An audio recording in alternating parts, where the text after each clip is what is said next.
Hello दोस्तों, अगर आप ई कॉमर्स सेलर हैं, Amazon, Flipkart, Meesho, Snapdeal, Paytm पे सेल करते हैं और अकाउंटिंग से हैं परेशान, तो मैं आपकी हेल्प कर सकता हूं। हेलो फ्रेंड्स, मैं हूं महावीर। मुझे है 20 इयर्स का एक्सपीरियंस अकाउंटिंग में। 8 इयर्स मुझे ई कॉमर्स सेलिंग करते हुए हो गए हैं। मैंने एक यूटिलिटी डेवलप की है जिससे आप इस टेम्पलेट में अपना सेल से रिलेटेड डाटा को डाल सकते हैं और उसे बिजी के अंदर में एक सिंगल क्लिक में इंपोर्ट कर सकते हैं। चलिए पहले डेमो देख लेते हैं, फिर इसके बारे में बात करेंगे। आपको कंपनी क्रिएट करनी है, इंपोर्ट बटन पे जाना है, सेल्स पे जाना है। अमेज़ॉन फ्लिपकार्ट की यूटिलिटी इस पैकेज में इंक्लूड है। इसको सेलेक्ट करेंगे, फाइल का पाथ देंगे एंड रेंज देंगे इनवॉइसेस की। इंपोर्ट पे क्लिक करके यस कर देंगे। सभी मास्टर्स ऑटोमेटिकली क्रिएट भी हो जाएंगे अगर वहाँ पर बने हुए नहीं हैं, इंक्लूडिंग इन्वेंट्री। उसको आप बाद में मॉडिफाई कर सकते हैं अपने हिसाब से। देखिए 14 इन्वॉइसेस कितनी जल्दी, I think with in 2-3 seconds में इंपोर्ट हो गए हैं। इसे चेक कर लेते हैं। अमेज़ॉन के सभी हो गए हैं। वाउचर्स इंपोर्ट, इसमें अगर एक ही सेल में मल्टीपल आइटम्स हैं वो सभी हो जाएंगे। और अगर आपके पास में एक आइटम है और उसके बहुत सारी आपने SKUs बनाए हुए हैं डिफरेंट वेबसाइट पे या फिर सेम वेबसाइट्स पे, वो एक ही आइटम को हिट करेंगे। इसकी मैपिंग भी हमने दी हुई है।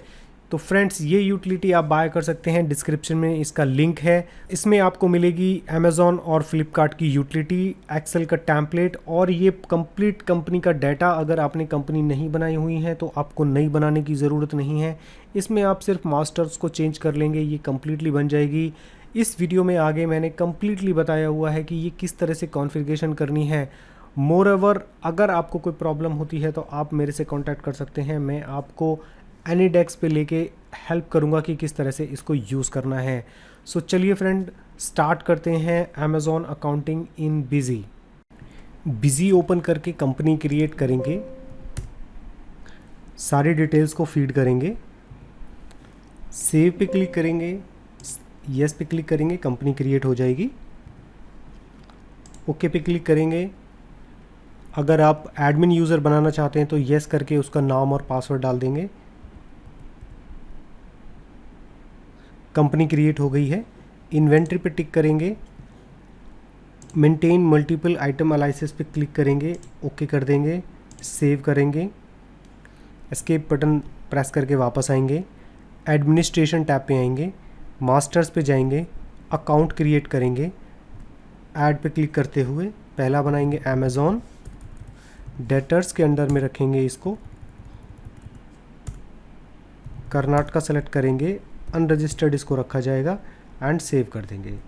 फ्लिपकार्ट बनाएंगे, डेटर्स के अंडर होगा, कर्नाटका सेलेक्ट करेंगे, अनरजिस्टर्ड एंड यस कर देंगे। सेल्स अमेज़ॉन, सेल्स के अंडर आएगा, सेव, सेल्स फ्लिपकार्ट, सेल्स के अंडर आएगा, सेव कर देंगे। एस्केप बटन प्रेस करके वापस आएंगे। सेल्स टाइप को सेलेक्ट करके ऐड करेंगे, AZ-CEN। इंटरस्टेट को सिलेक्ट करेंगे, टैक्सेबल आइटम्स को। उससे पहले यहाँ पर सेल्स अमेज़ॉन को सिलेक्ट करेंगे and tax inclusive of tax item को यस करेंगे। IGST आउटपुट को सिलेक्ट करके इसको सेव कर देंगे। AZ-LOC, sales Amazon, taxable yes, CGST output, SGST output, ध्यान रहे ये लोकल रहेगा, save it. FK-CEN, sales Flipkart, interstate taxable yes, IGST output, save. FK-LOC, sales Flipkart, LOC रहेगा, taxable yes, CGST output, SGST output. अगर आप किसी दूसरे ई कॉमर्स प्लेटफॉर्म की भी अकाउंटिंग करना चाहते हैं तो सिमिलर तरीके से सभी के LOC और सेंट्रल, लोकल और सेंट्रल के सेल्स टाइप बना लेंगे डिफरेंट। अलग अलग हमने इसलिए बनाए हैं क्योंकि हम चाहते हैं सभी की सेल्स को अलग से मेंटेन करना। अगर आप सभी की सेल्स को अलग मेंटेन नहीं करना चाहते हैं तो आप सिंगल ही बना सकते हैं और यहाँ पर सिर्फ सेल्स अकाउंट को ही सेलेक्ट करना है। इसके लिए ही हमने अलग बनाया है। Hope you understand. इसको सेव कर लेंगे, एस्केप बटन प्रेस करेंगे, कॉन्फ़िगरेशन पे आएंगे, वाउचर्स, सेल्स पे टिक करते हुए यहाँ पर ऐड न्यू पे क्लिक करेंगे। यहाँ पर लिखेंगे AMZNFBA। अगर आप FBA की सेल कर रहे हैं तो यहाँ पर हमने वाउचर टाइप बनाया है अमेज़ॉन का FBA के लिए। सिंगल है तो आप सिंगल ही बनाएंगे, तो हम FBA के लिए बना रहे हैं तो इसको सेव करेंगे।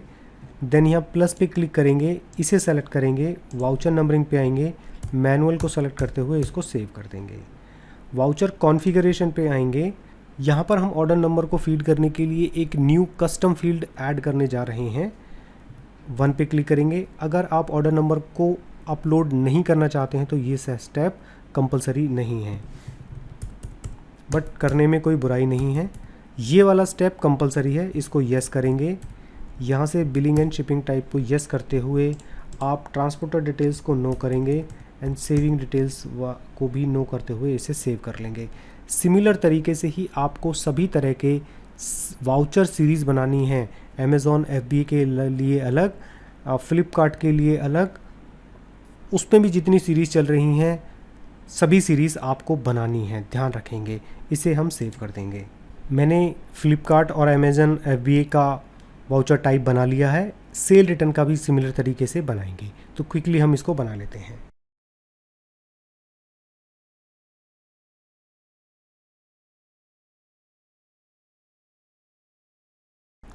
मैंने सभी वाउचर सीरीज़ बना ली हैं अलग अलग सीरीज़ को कैप्चर करने के लिए। GSTR 1 में हमें series voucher number sales invoices को फीड करना होता है। कितने हमने इन्वॉइसेस क्रिएट किए, कितने कैंसिल हुए, वो डेटा यहाँ से रिट्रीव होगा।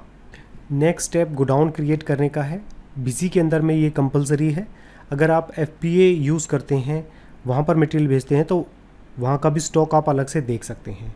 सो मास्टर्स में जाएंगे, मटेरियल सेंटर, ऐड MFN, जो हम अपना गोडाउन है उसको मैं MFN बोलता हूँ। इसको आप गोडाउन में लिख के आप इसको एज इट इज़ सेव कर देंगे एड्रेस डाल के। AFN हम लोग FBA को बोलते हैं। आप कुछ भी नाम लिख सकते हैं अपने हिसाब से। याद रहे यह टेम्पलेट फाइल में बिल्कुल सेम होना चाहिए। इस तरह से टेम्पलेट जो रहेगा, यहाँ पर गोडाउन की जो लिस्ट होगी, अगर आप MFN की सीरीज़ को अपलोड कर रहे हैं तो यहाँ पर MFN होना चाहिए, मेन होना चाहिए, ये नेम सिमिलर होना चाहिए, तभी सक्सेसफुली आप अपलोड कर पाएंगे। Hopefully you understand. Stock item create करने के लिए हमारे सामने 2 सिचुएशन हो सकती हैं। आपने एक ही आइटम का सिर्फ एक ही SKU बनाया हुआ है सभी वेबसाइट्स पे, तब तो कोई प्रॉब्लम नहीं है। प्रॉब्लम तब भी नहीं है जब आपने एक आइटम के मल्टीपल SKUs बनाए हुए हैं। इन्वेंट्री हमें उस आइटम की एक ही बनानी है, लेकिन हम SKU को सेम आइटम में कैप्चर करेंगे। तो इसको अगर हम 1 to 1 बोलेंगे, अगर एक आइटम का एक ही SKU है, 1 to many बोलेंगे, एक आइटम के बहुत सारे SKUs बनाए हैं। इसे किस तरह से मैनेज करते हैं बिजी में, वो मैं आपको बताता हूँ। ऑप्शन हमने ऑलरेडी अनेबल कर लिया है। बिजी में आप आएंगे, आइटम क्रिएट करेंगे, आइटम का नाम लिखेंगे, ग्रुप आपने कुछ बनाया है तो वो लिख देंगे, पीसेस, ओपनिंग स्टॉक, अगर उसकी कोई वैल्यू डालना चाहते हैं वो डाल देंगे, tax category, HSN code, and आप देखेंगे यहाँ पर एक ऑप्शन आ रहा है मल्टीपल एनालिसिस। इस पर क्लिक करेंगे। अगर ये आपने अनेबल नहीं किया है तो ये ऑप्शन नहीं आएगा, तो यहीं से ही आपको अनेबल करने का ऑप्शन आएगा। उस पर आप पर्टिकुलर प्लेस पे जाके वहाँ पर अनेबल कर देंगे, जो हमने बहुत ही स्टार्टिंग में किया था। यहाँ पर आप जितने भी इसके एनालिसिस आपने बनाए हुए हैं उनको आप लिख देंगे। हमारे टेम्पलेट में SKU यहाँ पर डले हुए हैं, यही आपको कॉपी पेस्ट करना है।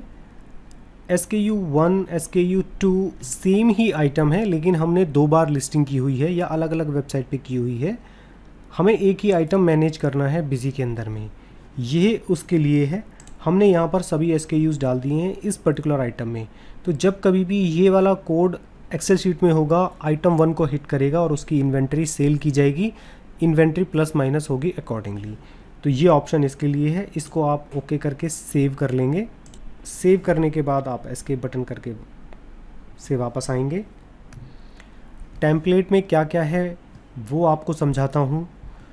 आपको जो ग्रीन फील्ड है, जितने भी ग्रीन हो रहे हैं, यहाँ पर डेटा को कॉपी पेस्ट करना है। यही सभी रिलेवेंट होगा।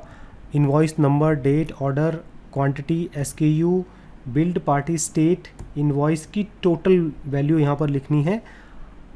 आइटम का जो भी टैक्स रेट है वो हमने उसके मास्टर में डाल दिया है, तो ऑटोमेटिकली वहाँ से कैलकुलेट हो जाएगा। फुलफिलमेंट चैनल, यहाँ पर अगर B2B सेल है तो आप यहाँ पर अगर GST नंबर और उसका नाम डालेंगे तो ऑटोमेटिकली यहाँ पर रजिस्टर्ड आ जाएगा और वो B2B सेल में कैप्चर होगा। ये भी सिस्टम ऑटोमेटिकली है। ये वाला येलो जो मैंने किया हुआ है ये आपको सिर्फ आगे जाके कॉपी करना है। यहाँ पर जैसे ही आप डाटा डालेंगे इस लाइन को कॉपी करके आगे आप पेस्ट करना है इस तरह से, तो डाटा यहाँ से ऑटोमेटिकली कैप्चर हो जाएगा। यहाँ पर आपको ध्यान रखना है, आप किसी दूसरी स्टेट में भी रजिस्टर्ड हो सकते हैं। हम हरियाणा में जैसे रजिस्टर्ड हैं तो आपको यहाँ से चेंज करना पड़ेगा। सेल्स टाइप में आपको चेंज करना है, आपकी जो भी स्टेट होगी वो यहाँ पर लिख देना है। जैसे आप अगर दिल्ली में रजिस्टर्ड हैं तो हरियाणा की जगह आप दिल्ली कर देंगे, तो यहाँ से ऑटोमेटिकली वही लोकल लिया जाएगा। तो सिमिलर तरीके से ही सेल्स रिटर्न है, यहाँ पर इनवॉइस नंबर है, ध्यान रहे ये ओरिजिनल इनवॉइस नंबर है। बाकी सभी डिटेल्स सेम है, बस यहाँ पर आपका क्रेडिट नोट और क्रेडिट नोट की जो डेट है वो डिफरेंट होगी। एक बात और ध्यान रखनी है, आपको जो डेट फॉर्मेट डालना है ये डालना है डेट, मंथ एंड ईयर। अगर यहाँ पर डेट फॉर्मेट ये आपको मिलता है, इस फॉर्मेट में आपको नहीं डालना है, तो इसके लिए आप यहाँ पर एक कॉलम इंसर्ट करेंगे। पहले इस कॉलम को सेलेक्ट करेंगे, Alt+D प्रेस करेंगे, E प्रेस करेंगे, टेक्स्ट टू कॉलम विजिट आ जाएगा। नेक्स्ट करेंगे, नेक्स्ट करके यहाँ पर टेक्स्ट को सेलेक्ट करना है, देन नेक्स्ट को फिनिश कर देना है एंड यहाँ से इक्वल्स टू लेफ़्ट और यहाँ से 10 को प्रेस करते हुए नीचे तक आप कॉपी पेस्ट कर देंगे। देन इस डेटा को कॉपी पेस्ट करके आप वैल्यू पेस्ट कर देंगे होम टैब से जाके एंड यहाँ से आप इस डेटा को पेस्ट कर सकते हैं। तो इस तरह से आपको डेट में कन्वर्ट करके ये वाला डालना है। सो टेम्पलेट में डेट का फॉर्मेट ये रहेगा, सेल्स में भी, सेल्स रिटर्न में भी एंड क्रेडिट नोट में भी। आपको ये 2 फोल्डर्स मिलेंगे अमेज़ॉन और फ्लिपकार्ट के नाम से। इसमें अलग अलग इंपोर्ट की यूटिलिटी है, वाउचर की और सेल्स रिटर्न की। ये वाउचर है सेल्स वाला, ये है सेल्स रिटर्न। सिमिलर तरीके से ही आपको अमेज़ॉन फ्लिपकार्ट में भी मिलेगा। इसको आपको इंपोर्ट करना है, तो ये किस तरह से करेंगे आप? इस यूटिलिटी को आपको जाना है data export import vouchers from Excel, sales and configuration में आपको जाना है। सेल्स को सेलेक्ट करके कॉपी फ्रॉम डिस्क, इस पर क्लिक करके आपको यहाँ से वो पाथ सेलेक्ट करना है जहाँ भी आपने वो सेव किया हुआ है। ये मैंने अमेज़ॉन का फोल्डर इस तरह से सेलेक्ट किया हुआ है। आप इसको ओके करेंगे एंड ओके कर देंगे। आप देखेंगे यहाँ पर ये अमेज़ॉन की जो यूटिलिटी है वो अपलोड हो गई है। सिमिलर तरीके से ही सेल्स रिटर्न आपको करना है एंड फ्लिपकार्ट का भी करना है। ये दोनों यूटिलिटीज़ फ्लिपकार्ट और अमेज़ॉन की मैंने इंपोर्ट कर ली हैं। अभी आपको एस्केप बटन प्रेस करके वापस आना है। फिर से आपको इंपोर्ट वाउचर्स को सेलेक्ट करना है, सेल्स को सेलेक्ट करना है, अमेज़ॉन को सेलेक्ट करना है और ध्यान रहे यहाँ पर ऐड न्यू वाउचर्स को सेलेक्ट करना है। अगर आप मॉडिफाई करना चाहते हैं तो इसको हटाकर मॉडिफाई कर सकते हैं अगर आपने कुछ मिस्टेक कर दी है। फ़िलहाल के लिए आप ऐड न्यू पे क्लिक करें, बिलिंग एंड शिपिंग डिटेल्स इसको सेलेक्ट करें और यहाँ से फाइल का पाथ दे दें। शीट 1 सेल्स की है एंड स्टार्टिंग रो 2 रखते हैं क्योंकि पहले में हेडिंग है एंड एंडिंग रो 0 रखना है। अगर आप बहुत सारे वाउचर्स को एक साथ कर रहे हैं, अगर आपको रेंज देनी है तो रोज़ की यहाँ से रेंज दे देंगे। अगर आप 0 रखते हैं तो लास्ट में जितनी रो होगी सभी इंपोर्ट की जा सकती हैं। तो पहले हम फर्स्ट को ही चेक कर लेते हैं कि वेदर इट्स वर्किंग और नॉट। ये करने के बाद में इंपोर्ट पे क्लिक करेंगे, यस करेंगे एंड डेटा इंपोर्ट होना स्टार्ट हो जाएगा। Yes, it's successfully imported. अगर ये नहीं आता है तो एरर आती है उसका स्क्रीनशॉट लेके आप मुझे भेज सकते हैं या मेरे से डिस्कस कर सकते हैं। मैं उसको बताऊंगा किस तरह से रेक्टिफाई किया जाएगा। आप खुद से भी फिर से सभी स्टेप्स को फॉलो करके चेक कर सकते हैं। ओके कीजिए, एस्केप बटन पे जाइए, final result, profit and loss, horizontal, and यहाँ से आप सेकंड लेवल पे यस कर दीजिए एंड ओके करके इसके चेक कीजिए इसे। ये इंपोर्ट हो चुका है। इसमें दोस्तों आप देख रहे हैं, यहाँ पर अगर आप देख रहे हैं तो सेल्स आपको 465 दिखाई दे रही है। इंटर करते ही आपको यहाँ पर टोटल वैल्यू दिखाई दे रही है एंड टैक्स यहाँ पर ऑटोमेटिकली कैलकुलेट हो रहा है। और देखिए आइटम 1 ही हिट हुआ है। ये तो था एक तरीका। अब यहाँ पर आपके साथ में कुछ और प्रॉब्लम भी हो सकती हैं। अगर आप के सामने कुछ अलग समस्या है इस तरह की, आप इन्वेंट्री को मैनेज नहीं करना चाहते हैं, आपको जस्ट जीएसटी रिपोर्ट मैनेज करना है, तो इस केस में आपको सभी एसकेयूज़ को क्रिएट करना सिस्टम में कंपलसरी नहीं है। पहले ही आप ऑटोमेटिकली भी इसे क्रिएट कर सकते हैं। आपने सिर्फ यहाँ पर सभी एसकेयूज़ को कॉपी पेस्ट किया, देन आप बिजी में आए। अब क्योंकि मैंने आपको दिखाया था हमने ये एसकेयूज़ नहीं बनाए हुए हैं, लेकिन हमें सेल्स में अपलोड करना है और हम नहीं चाहते ये सब मैनुअल करना, इन्वेंट्री को हम सही से मैनेज नहीं करना चाहते हैं। इस केस में आपको इंपोर्ट करते वक्त ये सब सेलेक्ट करनेंगे एंड यहाँ पर क्रिएट न्यू मास्टर्स पे क्लिक कर देना है। पहले अकाउंटिंग में आप डेटर्स को सेलेक्ट करें, यहाँ पर टैक्स कैटेगरी सेलेक्ट करें एंड गो डाउन सेलेक्ट करें, unit according to your masters कि कौन सा होना चाहिए। ये बाय डिफ़ॉल्ट वहाँ पर सेव होगा, ध्यान रहे। अब जो भी मास्टर्स टेम्पलेट में नहीं है, टेम्पलेट में है लेकिन बिजी के अंदर में क्रिएट नहीं है, तो वो ऑटोमेटिकली क्रिएट हो जाएंगे। हमने फर्स्ट रो को ऑलरेडी क्रिएट कर दिया है, तो इस केस में हम अब 3 कर देते हैं और यहाँ पर करते हैं 0 और इसको इंपोर्ट कर देते हैं। इंपोर्ट होना स्टार्ट हो गया है। सक्सेसफुली 14 नंबर वाउचर्स इंपोर्ट हो गए हैं। अब हम चेक कर लेते हैं। देखिए सेल्स इन हो चुकी है सारी इंपोर्ट्स। इसमें एक और बेनिफिट है, अगर आप देखेंगे मल्टीपल आइटम्स हैं आपके एक इनवॉइस में, वो भी एक ही वाउचर में आ गए हैं। इनवॉइस में मल्टीपल आइटम्स हैं तो वो भी एक ही जगह आपको दिखाई देंगे। तो डियर फ्रेंड, इसी तरीके से ही आप सेल्स रिटर्न को भी अपलोड कर सकते हैं, सेल्स को भी कर सकते हैं।